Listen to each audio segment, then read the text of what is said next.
It's too beautiful of a day tonight to take a shot down today.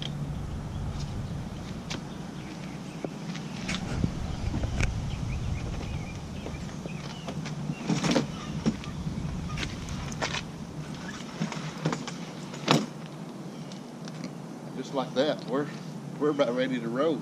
So come along and join us.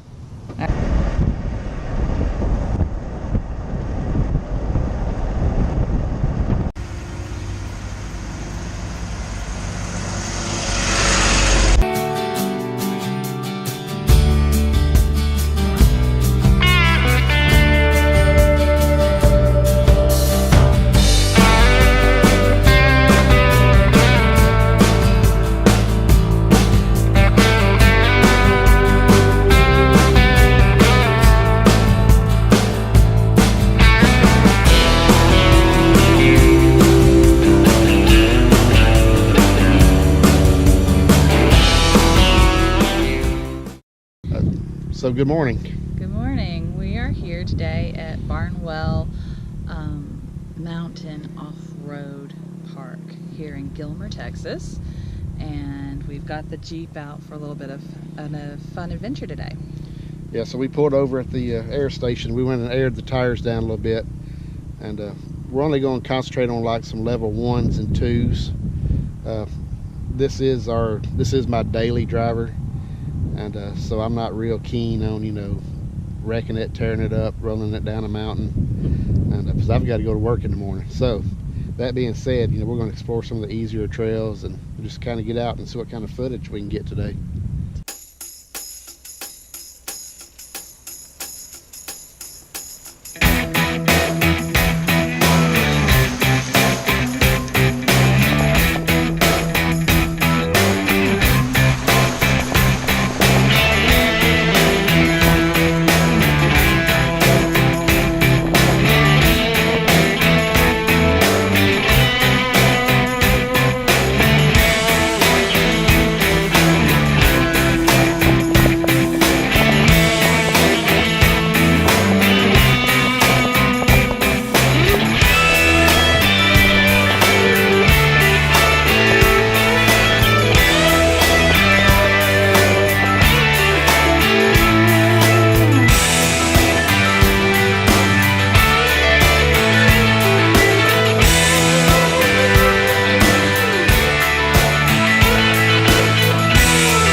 So we've been riding these little trails for a while, and they give you this map, and it's I don't know, maybe it's just because we've never been here, but some of these trails are hard to follow. Because we were following this trail, it's called Linda Gale, and we hit about this point where it should veer off, and all of a sudden we're way down here and have no idea how we got here.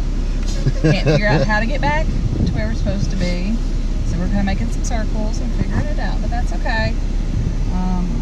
So, you know, we're learning, but it's a little frustrating. I mean, we want to enjoy the trails, but we both have this issue where we need to understand where we are and what we're doing, and not having the kind of follow through and the clearly marked things makes us a little uncomfortable. Yeah, but it's part of the adventure, and hey, we'll figure it out. So as long as we can figure out how to get out of here, that's all that really matters. We're having fun. So.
So we survived the trails here at the Barnwell Mountain, and we've pretty much stayed on the ones and twos. I would say we may have ventured off on a 3, but I don't think so. I think we just have fundamental disagreements as to what makes a 2 and what makes a 3. And well, there were some things that I was not comfortable with on a 2, and just like some of the trails were pretty washed out, and being we were by ourselves, and I know the first rule of off-roading is never go alone, but we did. And well, we were in a park, so that it's not like we were completely alone, but we were cautious about what we were doing because, like we said, this is our regular everyday vehicle. We were just taking it out for a little fun. Our favorite trail was on any Sunday. It was probably the best marked trail that we took all day that stayed consistent in what it advertised itself to be. And it was a lot of fun. It had some puddles, it had some inclines, it had some rocks. So it was an easy trail, but it was still enough to be fun, and it was really pretty. I agree, and we got the Jeep a little muddy, and we got this, we got to splash some puddles, and it wasn't a whole lot of mud really out today, and but we had a great time. I highly recommend going. I know most people go to Bridgeport that lives around Texas, and this is about 2.5 hours away from Dallas, and so it's definitely worth the trip, and I feel like we'll come back. I wouldn't come every weekend. No, definitely not. And it's not exactly inexpensive. If you're a non-member, it's $35 to get in. You can buy a membership for I think about $60, and then you can come whenever you want. So if you live closer to it, or if this is a little bit more your speed, then a membership might be worth it. Another great Saturday. That's right, another great adventure. Thanks for coming with us. Thanks. Oh, and like everyone else out here on YouTube, it really would help if you would share our post if you liked it, if you would like the post, and definitely subscribe to our channel. We're working really hard to bring you some unique adventures. You never know what we're going to be doing next, but you always know it's going to be fun. So if you could do it, hit the button. All right, thanks a lot.